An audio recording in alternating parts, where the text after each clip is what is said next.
actually. It's not that often that, huh?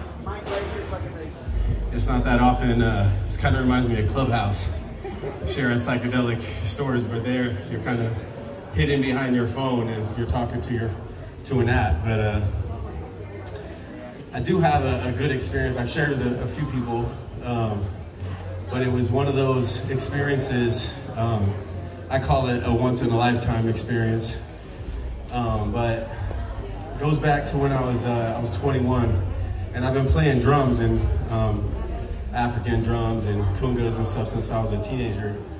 So I was at a party in San Francisco, and I was out on the deck, and I was on some mushrooms, and I was on some little bit of MDMA, nice little, you know, concoction, and not too high a dose, but you know, probably like, you know, a few different things, and obviously some cannabis. But these security guards, there was these two big Samoan guys that were security guards at this club where this party was, and they were like 400-pound Samoan guys. And the week before, one of the guys had passed away, one of the brothers. And so the other brother was there sort of mourning his brother's loss. And he ended up coming and seeing me, and I had rolled a joint, and I was just about to play some drums. And I said, "What's up, man?" Because these are my guys, you know? And he goes, "Man, last week I lost my brother. I'm super bummed out. I'm just here." And I said, "Man, why don't you sit next to me and we'll smoke a joint?" And I was just sort of getting into, I was high, but I wasn't out of my mind. I wasn't sitting there in a dark room tripping. I was very aware, very lucid. And so we started smoking a joint. We were both sitting down. He was sitting down next to me, and we smoked a joint. We're just chilling. Then I put my drum in front of me. I start drumming, house music, you know, people dancing. I'm just drumming, closing my eyes. Next thing I know, I open my eyes, you know, so I'm sitting. Anybody got a chair? Maybe like, gonna show you how it's going down.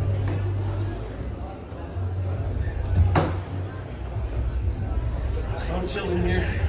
My man's right here. And so I'm drumming like this, closing my eyes. And then I just open my eyes. You know, I was closing my eyes, but then I open my eyes like this, and I'm like 20 feet away from where I'm actually am, and I'm like 15 feet in the air. And I'm just thinking like I'm thinking it's me. And you know, but then the first thing I noticed is I can't see my legs and my arms.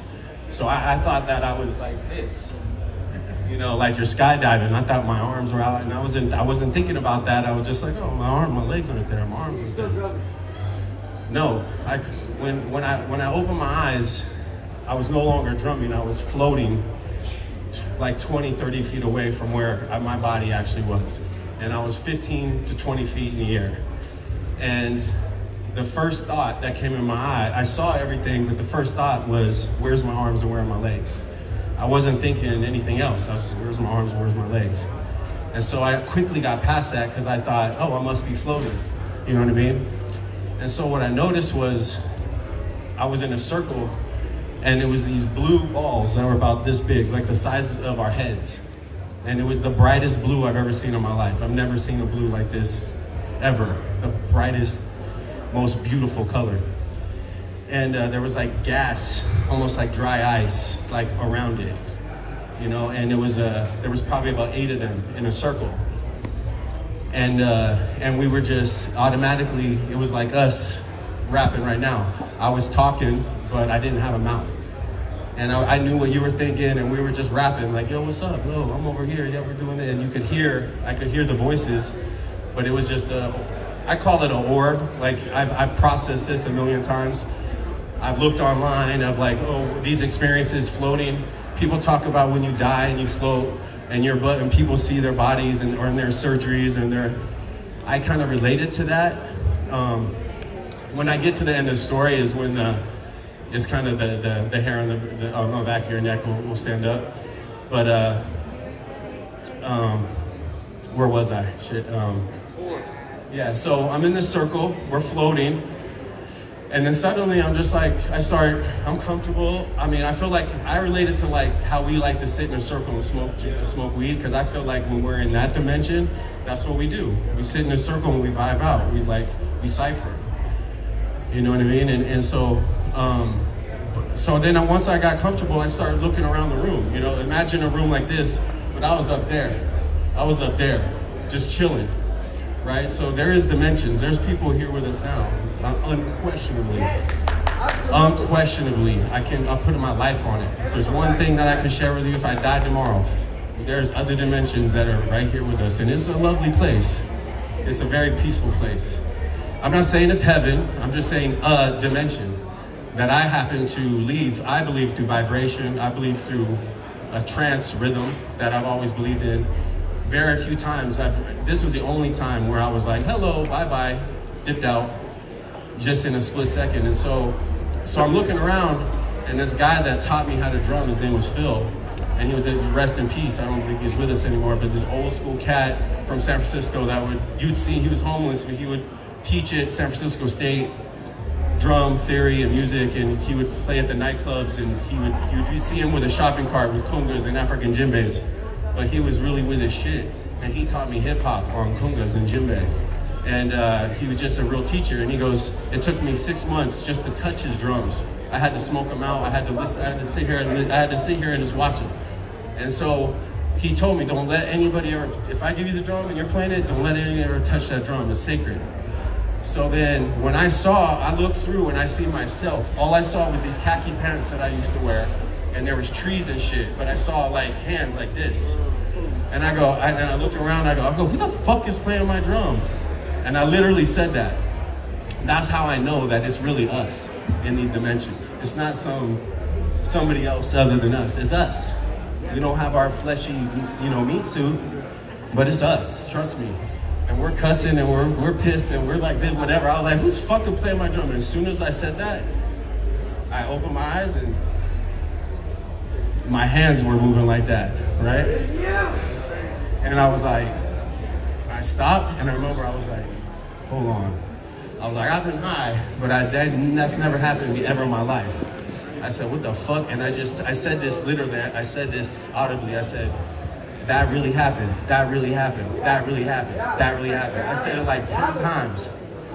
I believe that's why I can tell that story bit by bit, like exactly what happened. But here's the kicker. So I'm sitting there tripping going, fuck, what happened?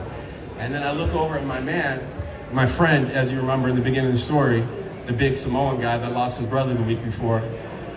And I look at him and he's like, he's as dark as Reggie, but this guy was white as a ghost. Yeah, the brother of the security guard that passed away. He was white as a ghost. And I said, what's wrong, bro? And he goes, I can't explain what just happened, but I just felt my brother. My brother was just here. Yes. On some ghost shit. It's just, I believe, like, I processed this a million times. I just feel like frequency and rhythm and just being able to get to a place where that kind of takes over, you know what I mean? People chant, there's other, thought processes and religious practices or whatever, but, Buddhists, their practices, but I just believe at that moment, his brother was present. He had just, and it was just, he used that opportunity, to come and visit his brother, and, it was beautiful. And it's just, I took it was like 15 years maybe before I ever shared that story with anybody. But I feel like now we're sort of, this place that we go, if we call it, like when we do take journeys and we talk about like plant medicine and where we go, I think, there's a lot of you maybe experienced things like this, where whether it's, astral traveling, astral projecting, whatever it is, I think through meditation, through, there's definitely ways that we can journey. And I could just tell you that, if anything, as I close with the story, where, what I took from it was, damn, when we die, we're definitely not dead. I believe that.